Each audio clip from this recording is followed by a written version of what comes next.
Okay, thank you, choir. And our speaker today is none other than our very own choir director, Richard Inman.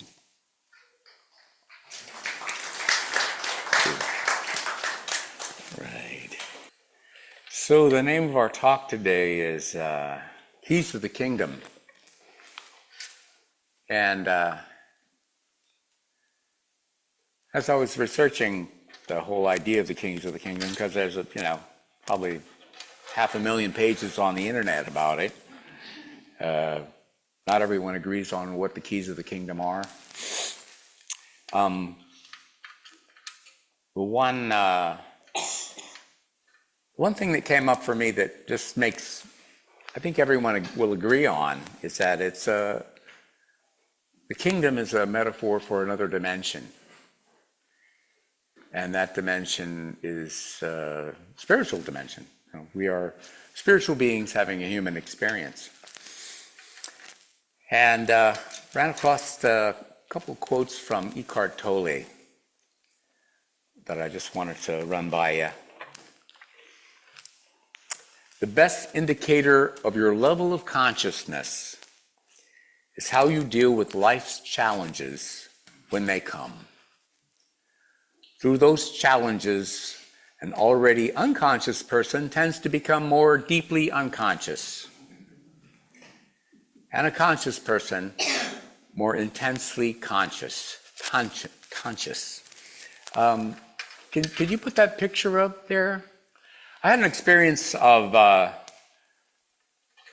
was a challenging situation, and I got a chance to examine my level of consciousness. Okay, this is a picture of me. Some of you know we went on a vacation to Hawaii a couple weeks ago. And here, we're getting ready. I'm on the top of the world. I'm enjoying my life. I'm on a cruise. I'm having a fun time. Sheila and I are going out to go snorkeling, to look at sea turtles and some fish. That's Honolulu in the background there. And it's hard to believe that within an hour, I'm going to be in a mild state of terror. And I will go in and tell you a little about that. You can take that off there. I just want to show you that I was actually in a peaceful, conscious state for a moment there. So we just already done some snorkeling. We were on Maui. We did a beautiful snorkel trip to the coral gardens, saw all kinds of fish and beautiful coral. Sheila's turned into a major snorkeler. She's the first one to jump off the boat, and so we jump off the boat. I'm trying to put on my fins. Sheila's already in the ocean. I don't know where she's gone to.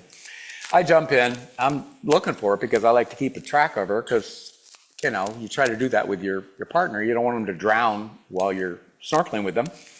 And can't find her anywhere. And so I'm looking all over the place. And finally, we have a couple guides with us. And the guide says, Sir, you might want to go over there and collect your wife. Sheila had taken off and joined another snorkeling trip from another boat. She's like 50, 60 feet away. And so now I'm like paddling, gotta go get her. She thinks she's hanging out with other people, not with the group. They want you to stay with our group. So I go get her. And so as I'm bringing her back to the fold, all of a sudden something happens and I get stung on my wrist. And it was a pretty good sting. It wasn't, and I've been stung by jellyfish before because I've done a lot of diving and snorkeling over my lifetime. But this thing actually really hurt. And I'm like, I said, Sheila, I think I just got stung by something. She goes, what is it? I don't see anything. Well, jellyfish are kind of clear and you don't see them. So, and I ignored them. So we finish our trip and we're back on the boat, and all kinds of bumps are raising up on my arm. That's never happened before. I'm like, oh, that's weird. That seems severe. And then I noticed that it looked and felt like there might be creatures inside the bubbles crawling up this side of my arm. I'm like, that's new. I said, Sheila, does this look bad? And so this is the look. You're in trouble when you're part. So I go, does this look bad? She goes, we need to photograph that and send it to a dermatologist. I'm like, I think it's going to be okay. She goes, it doesn't look good. You might have the monkeypox. I'm concerned because, I've never had anything crawl into my skin and migrate up my arm. I thought, never heard of that. So finally we got back to the boat and I'm putting all kinds of lotions on there. It'll be okay. It's going to be all right. I'm not going to die, I don't think. And she was like doing research on the internet. Oh my God. Find out that that sometimes if you get stung by a jellyfish, there are little things called sea lice that will crawl inside the little holes, and then they'll start migrating in your arm. So that explained my symptoms, and then after a few days it went away. And but there was just a little moment of terror there when all of a sudden these bumps started crawling up my arm. I'm like, that's not normal. And so I did go through what does it say?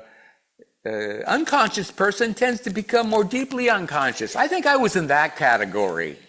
I went into the unconscious category. So there's a couple of quotes I want to share with you about finding the kingdom of God. Because, I've spent a lot of my life, I didn't realize that I was going to go on this path, but I spent a lot of time studying therapy, being parts of different spiritual groups. And this sort of explains a little bit of my path. Eckhart Tolle says it more eloquently than I possibly can. Some people awaken spiritually without ever coming into contact with any meditation technique or any spiritual teaching. They may awaken or find the kingdom of God simply because they can't stand the suffering anymore. Anybody find God because they couldn't stand the suffering anymore? Oh, Brian! And then he goes on to say, you don't have to wait for the diagnosis by the doctor or to be put in prison or to do 30,000 hours of meditation or live in an ashram for 20 years. Once you get a glimpse of it, once you get a glimpse of awakening, once you get a glimpse of the kingdom of God, you can invite it into your life anytime you feel like it. And that's what this talk is about, is inviting the kingdom of God back into our life. I mean, if you're totally in a blissful state, just expand that and include us in your bliss bubble. If you're not, then you're in the right place. We're going to be examining and just kind of going into a couple aspects of finding the kingdom. I was looking up, I guess according to the Hindu faith, there are 112 ways to reach awakening. 112. Well, there's probably more, but I was reading, I couldn't even get through the first 10. There was just too much going on. But the two things that have worked for me, and we don't really talk about it much in this church, is romantic love. I find it seems like most good things that I've been able to manifest through my own volition has been I learned it from women. Have you ever heard that saying, without women, the men would be sleeping in a cardboard box on the corner? That's kind of true for me. Women are just, they got something going on. I don't know what that is, but I do know I like it a lot. And perhaps the most profound of all, most profound key to the kingdom is love. Love is the essence of the kingdom. When you love, truly love, unconditionally, you are in perfect alignment with the divine. Love breaks down every barrier. It transcends every limitation, and it heals every wound. Jesus said, love one another as I have loved you. That love is the key that opens every door, because love is the frequency of the kingdom itself. When you operate from love, you are no longer separate from God. You are your true self. And, I was fortunate enough to travel with a very loving partner. And one of the wonderful things about traveling with Sheila is she creates a family of friends wherever she goes. Within like an hour.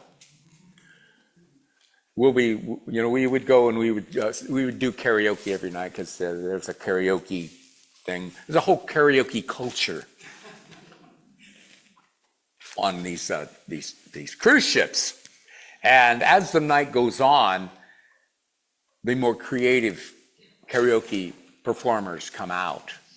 And there was one, I'm not going to, I'll call him Mr. Wong, but he was an older Chinese man who was very fond of singing Taylor Swift songs. Now,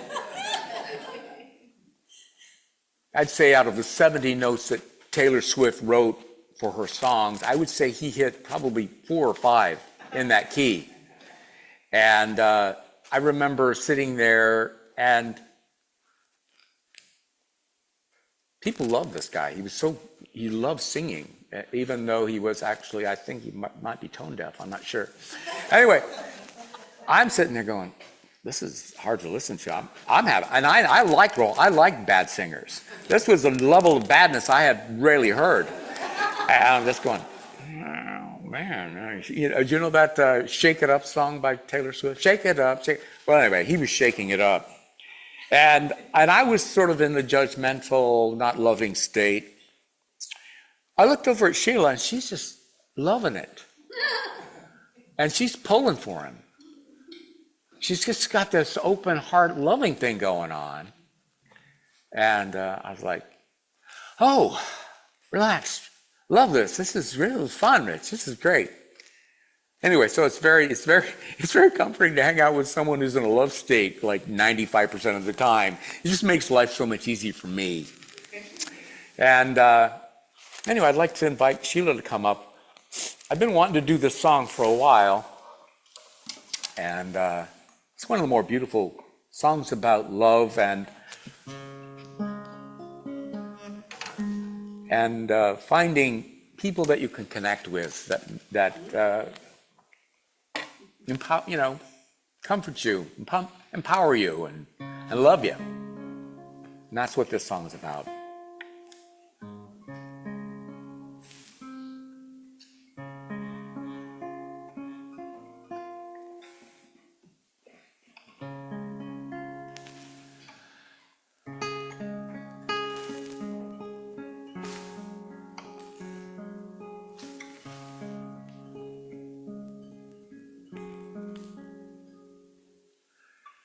Somebody hold me too close.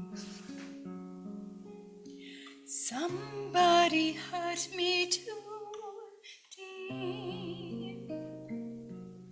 Somebody sit in my chair and ruin my sleep and make me aware of being alive.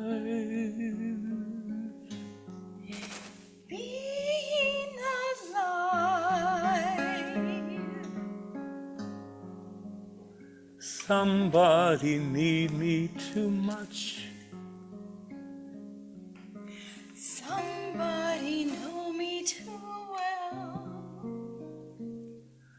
Somebody pull me up short and put me through hell and give me support for being alive. Make me alive. Make me alive. Make me confused. Mock me with praise. Let me be used very my days.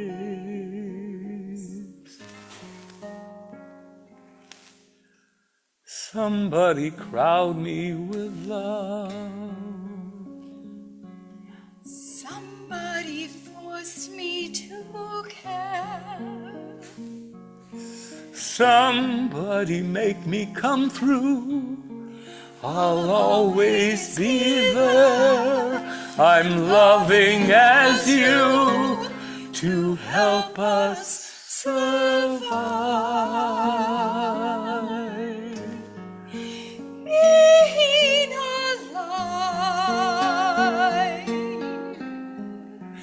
Being alive. Being alive.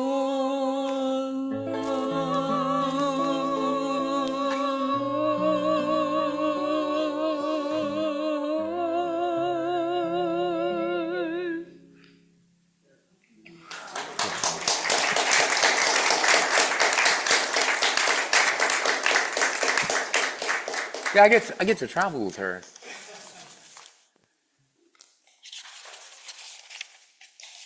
So the other element, one of the attributes of finding the kingdom, being in the kingdom, is the ability to be in the now. And one of the things I noticed about this trip, last year we went to Europe, and I was fairly present most of the time. I was in pretty good spiritual condition, I think.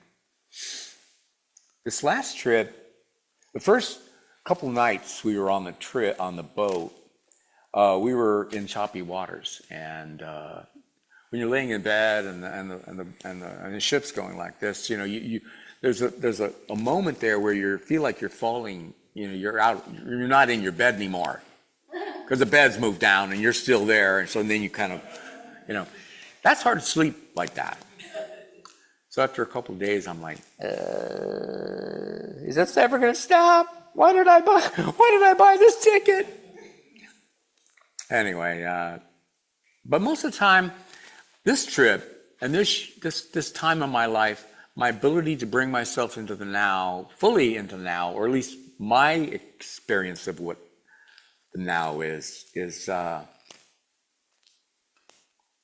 much easier. And I know that that's where the cheese is in life, is being in the moment. If you're ruminating over the past or worried about the future, it's very difficult to experience the kingdom of God. Because the only place the kingdom of God exists is in the now.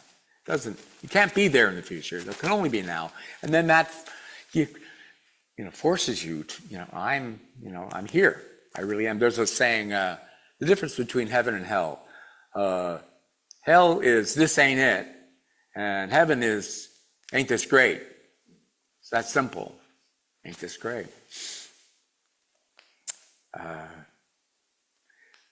It says to step into the kingdom, the first key is awareness.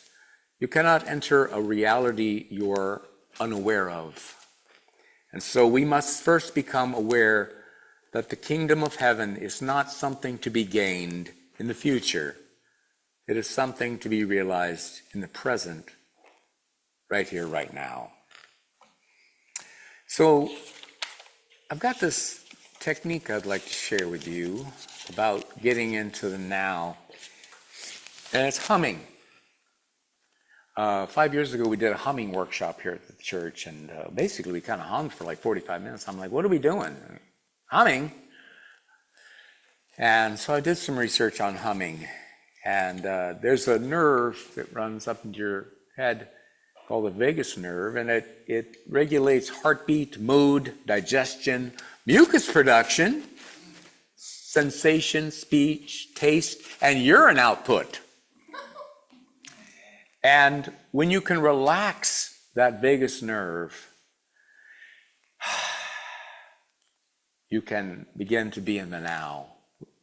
you're anxious, which, sometimes you get anxious. And you can tell when you're anxious, because anxiousness, the vagus nerve gets congested, and you have a lot of tension in your shoulders and tension in your neck. And if you're stuck there, if it's stuck that, you've gotten into that anxious loop. And one way you can stimulate the vagus nerve to let go is humming. So I just want to encourage you for a moment just to do some humming with me.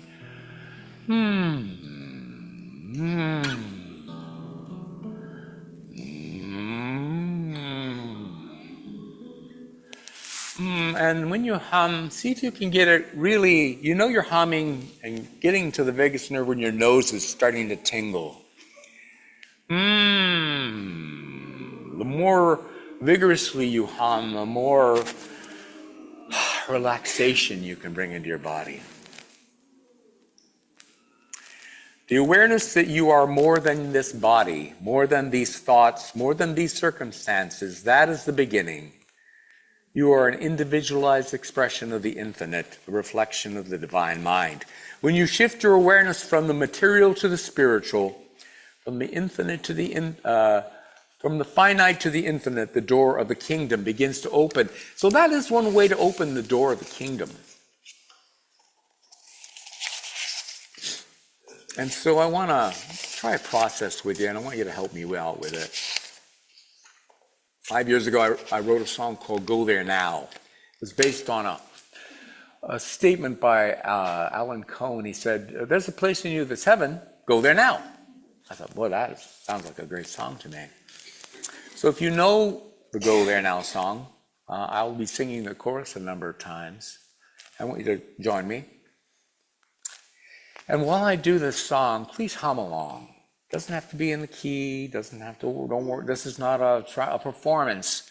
This is a moment for you to, and if you'd like, close your eyes, center yourself and invite the kingdom of heaven awareness awakening into your life by relaxing and letting go and letting God. Because so many times, I think I've got to fix something.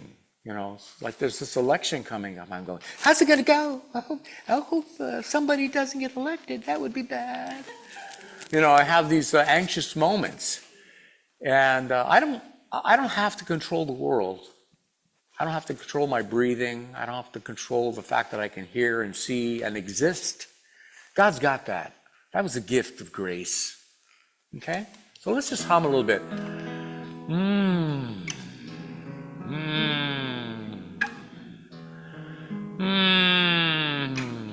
Just feel the fact that you are alive here on this beautiful planet.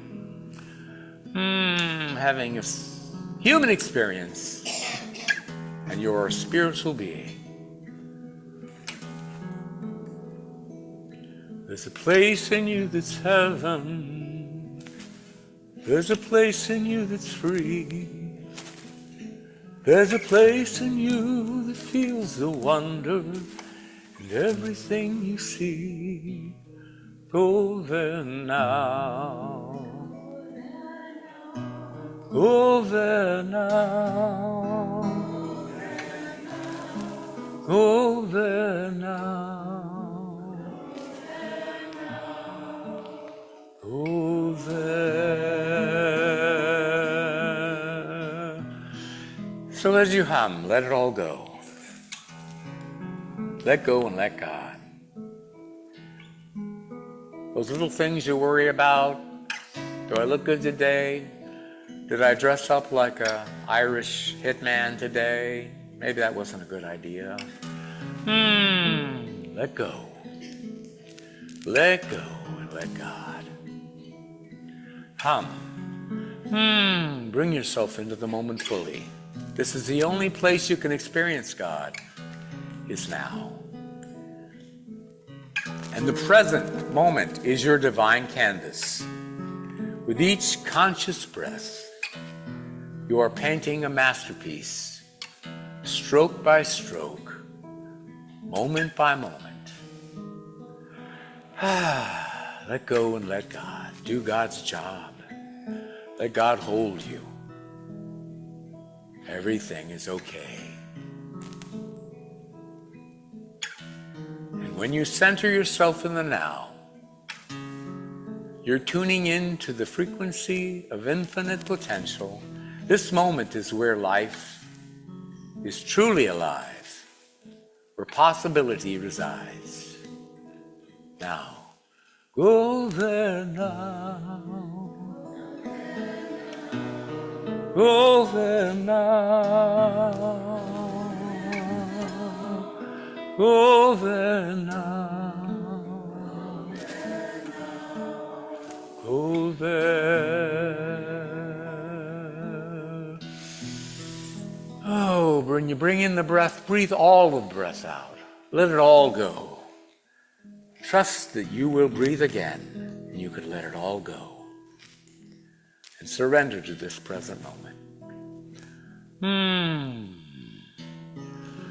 Let it go. Just breathe and hum a little bit. Remind yourself you are here now.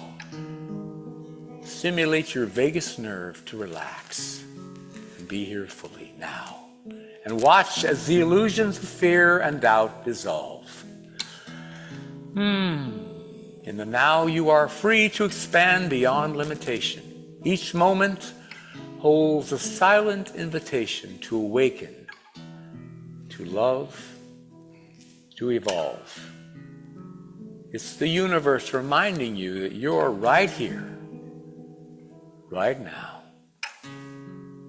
and you are enough. Go there now. Go there now.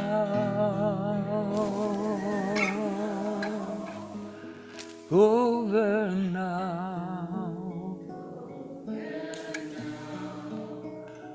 Go there. And when you embrace the now, you're stepping into the field of miracles. Every heartbeat, every breath becomes a sacred affirmation that you are, in this instant, perfectly aligned. Stop waiting for the right time. Now is your time. The present moment is your portal to purpose, love, and boundless joy. And now go there. Go there now. Go there now. Go there now. Go there. Go there now. Go there now. Go there now.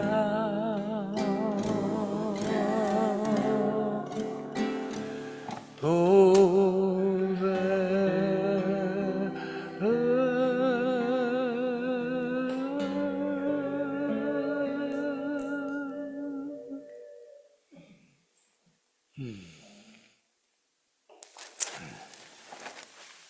Thank you.